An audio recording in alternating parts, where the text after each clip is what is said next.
Yeah? This guy corresponds to x plus 2. And x minus 2, we need one of those. X plus 4. X minus 4. And x minus 3/7. You know what? That might not appear as x minus 3/7 sometimes. I mean, that would be fine. How else might it appear? Can you guys guess? Is there a nice decimal for 3/7? Isn't it like a non-terminating decimal? Good guess, though. How? Does that work?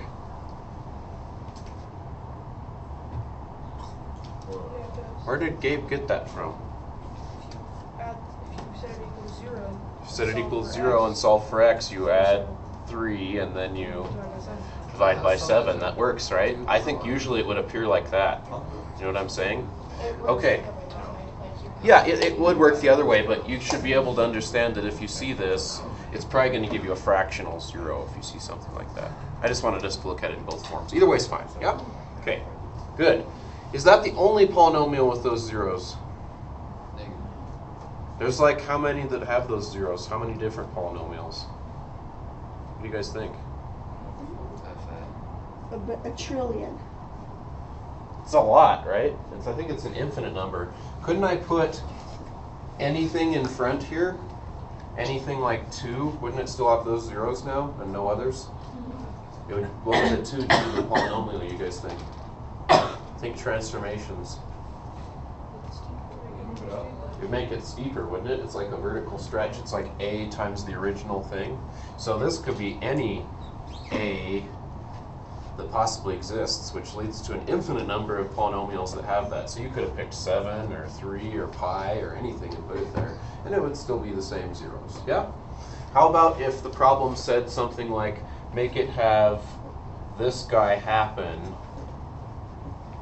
twice? What would that look like in our polynomial? It would look like a bounce on the graph, but what would it look like in the algebra? The x minus 2 would be squared. Where? Like that? On the outside. Great. So what if it said, make 3/7 that 0 happen? And you know what? They don't say that usually. I mean, that's what they mean. But they usually say multiplicity. So here's a new vocab term. It's called multiplicity. So make that 0 have multiplicity 3. That means make it happen 3 times. Is it going to go through or bounce? It should go through. Why, Ben? Because it's odd. If it's odd, it goes through. It would look a little funny where that 0 is at what is that 0 at 3/7? That would mean if this is 1, the polynomial at like 3/7, about right there, right? It would go through, but it wouldn't go straight through. It would probably look like a little bit of a snake and maybe flatten out a little bit near that 0. Something like that. You know what I'm saying? But if they say multiplicity, they're talking about how many times it happens. So what will we do on this factor? Cube it. Awesome. Easy stuff, right? I don't think that stuff's too bad. So would you be able to write like the actual polynomial just from those numbers, like without the parentheses, just write like whatever x to the 4th? What do you guys think? We'd have to expand it. Would it be fun? No. No, but could we? Definitely. And sometimes we'd probably use like a computer to help us because we wouldn't want to expand it by hand. That's why we want to learn how to maybe program a little bit next year, so we'd have to do all those things by hand. Yeah? Good question. What degree would this be? Can somebody tell me? 4. Third. As we have it written right now, with that multiplicity 3 and that multiplicity 2. Think about the first thing. If you started expanding it out, it would take a long time, right? It'd be really yucky. This would be x cubed, and then you'd have that times, so that's 4, 5, 6, 7. It'd be 7th degree. It'd be like 7 cubed is what? Let's think our power tables. 49 times 7 is, It's like 340. I think it's 343. Awesome. So the first term, if we expanded this out, we can think in our head. I mean, it would take forever to get them all, but the first term's not bad. You could just say 7 cubed is, so it'd be 343 times a times, we said x to the 7th power plus dot dot dot. We'd have a whole bunch of other Wait, junk. and that's Okay? the first term? Yeah, Why is that the first term? because it's what would happen if you multiplied all those things together. But 7 is the leading coefficient. Yeah, it would. Like you could, if you wanted to, Kristen, you could like factor out a 7 all the way. If you factored out a 7, I mean, this cubed thing would make it hard. So let's maybe just pretend that that thing is not cubed, so that you just have a 7 come out. Maybe let's erase this for a second, you know. And if you factored out a 7, you could factor it out and go divide by 7, and that would go away. It could come all the way in the front. You'd also have to divide this by 7 to get your 3/7. So does that kind of make sense? You'd have to divide both those things in that one factor by 7. So I wasn't sure because you said it was a 7th degree, so I wasn't like sure if. Yeah, that just came from all these x's, looking at all those x's. But third is still okay. Yeah, we were kind of playing hypotheticals, but okay. Yeah, all right. So here's what we've been talking about. I just wanted to write it down as a theorem, so you guys are a little more sure of it, maybe. We're still not going to prove it. It takes a lot to prove the fundamental theorem of algebra. This is like the most famous theorem of all algebra. All algebra that exists. It's the most famous theorem you encounter until you get to calculus and you do the fundamental theorem of calculus, which we just finished the other day. I don't like it as much as the fundamental theorem of calculus. It only applies to what kind of functions? Polynomials. So it doesn't apply to all of algebraic functions. That's the only drawback. But it basically tells you the most important thing about all polynomial functions, which I already told you. What does it say? Exactly. There's exactly n, and I left a blank for you guys. So if we had a polynomial of degree like 8, 8. 8 plus 4x. this says it has exactly 8 what? Zeros. We also call those roots. What kind?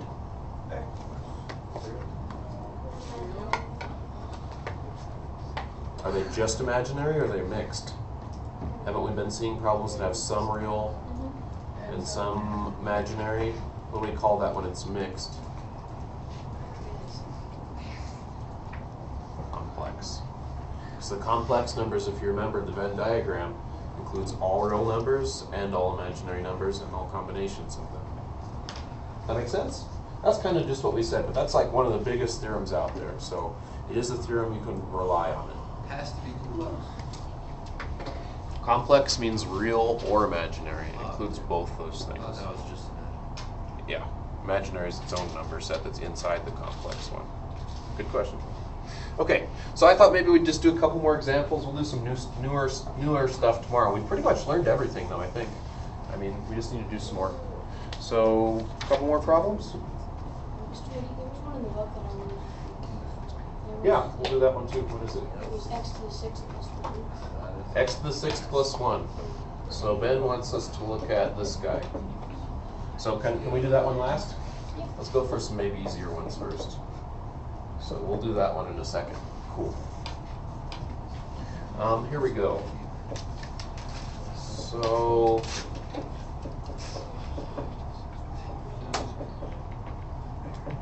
Pardon the interruption, there's a red Toyota Tacoma with their lights on in the parking lot. okay. So I think this is really similar to what we've been doing already. It's pretty much the same exact thing. So we just need some more practice. Now we know for sure the fundamental theorem said that though. So the question is, find all the zeros. It could also say what? Solve the equation. That's an equation now, isn't it? It could also just say solve the equation. I think that pretty much means the same thing. So what should we do? Yeah, I would graph it. Remember, there's other ways to do this. I think you guys are going to like graphing the best, so we don't have to learn all kinds of different stuff. This is what we do in a high-level class, so why not just do it now? Oh my gosh. There we go.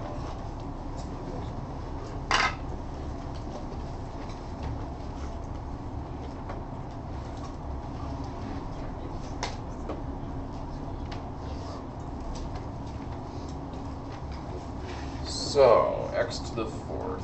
let's all do this. Make sure you're following along, so if you're having some kind of calculator issue, you can ask. You go really fast. I know. Does it look like a 4th degree should? Basically got a U shape. How many real zeros do we see? 2. Does that mean that those are the only 2? There could be more where? Maybe like outside more, but think about this. If you see these 2, and how many times does it look like each one happened? No? Do I have something entered wrong? Yeah. Yours doesn't go down. Looks good to me. Yeah, looks good. Yeah, I think y'all's got it wrong. Do you have a different scale? Zoom, what should we start with? Zoom? Standard. Standard, okay. What is going on with Really this? skinny. Yeah, mine was a skinny little bit. Oh, if you ever see this, by the way, that means it's running. You paused it. So if you hit enter again, it keeps going. Just for your information. There you go. My window is different.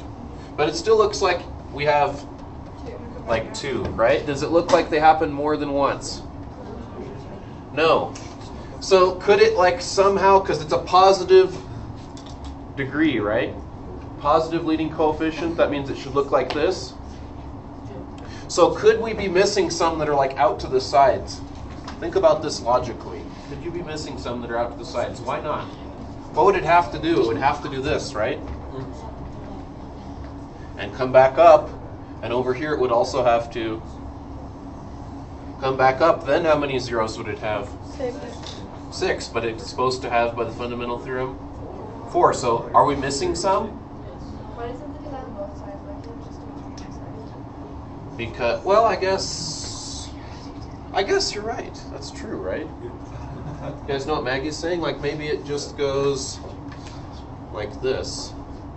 And there's like 2 more over there that we're missing. I guess that could happen, you're right. But it seems pretty unlikely to me at this point, you know what I'm saying?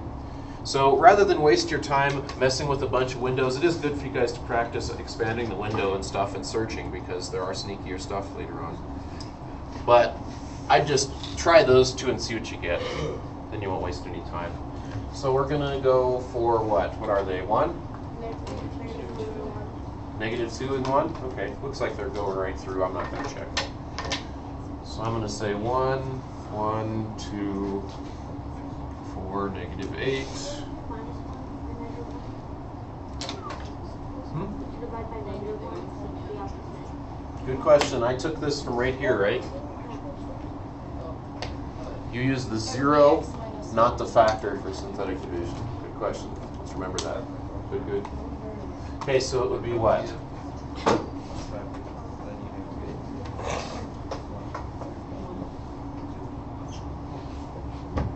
We knew that was going to happen. Yay. Yeah. Now we're going to use, I guess I'll say the same color. We're going to use what? -2, okay.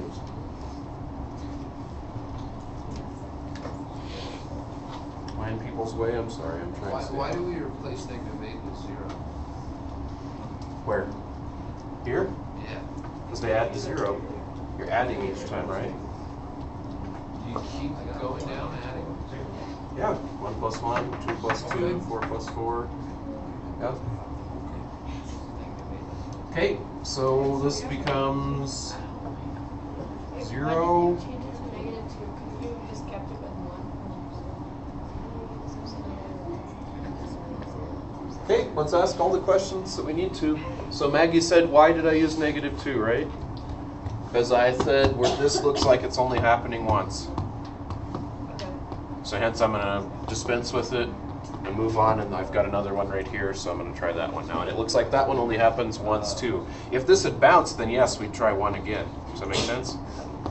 Good questions. Sweet. -8. We knew that was going to happen. The only reason we even did this was to obtain what?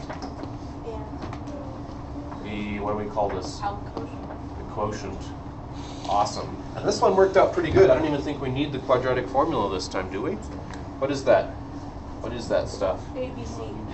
What x to the third? 1x squared, no x's, Why not x to the 4x. plus 4. Why not what? Why not x to the third? Why is it x squared? Starts as fourth. This one would have been cubed. Oh. This one is squared. It falls down each time because you're dividing. Think about this. Remember, what you're doing here is essentially factoring this down. You're saying one of the factors was x minus 1. Another factor was x plus 2. If you take those both out of fourth degree, you know what's left is going to be squared.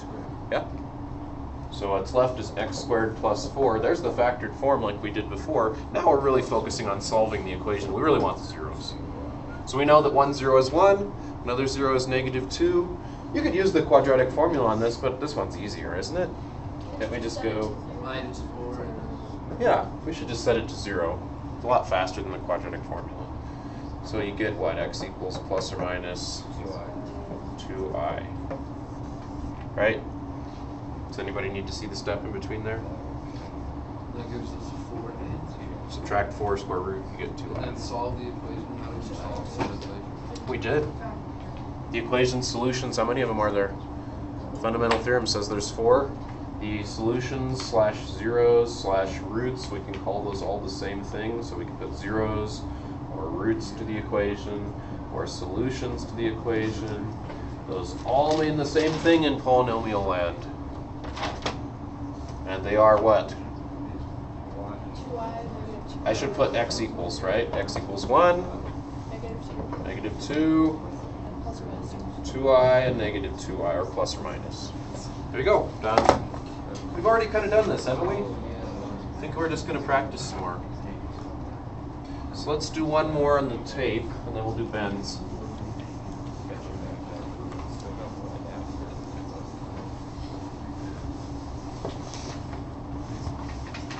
Same directions, one more problem. I'm going to let you guys try this on your own first.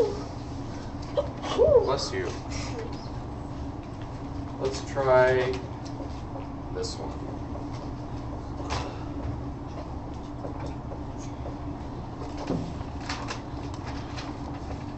What are you going to have to do first on that one? It's a little different.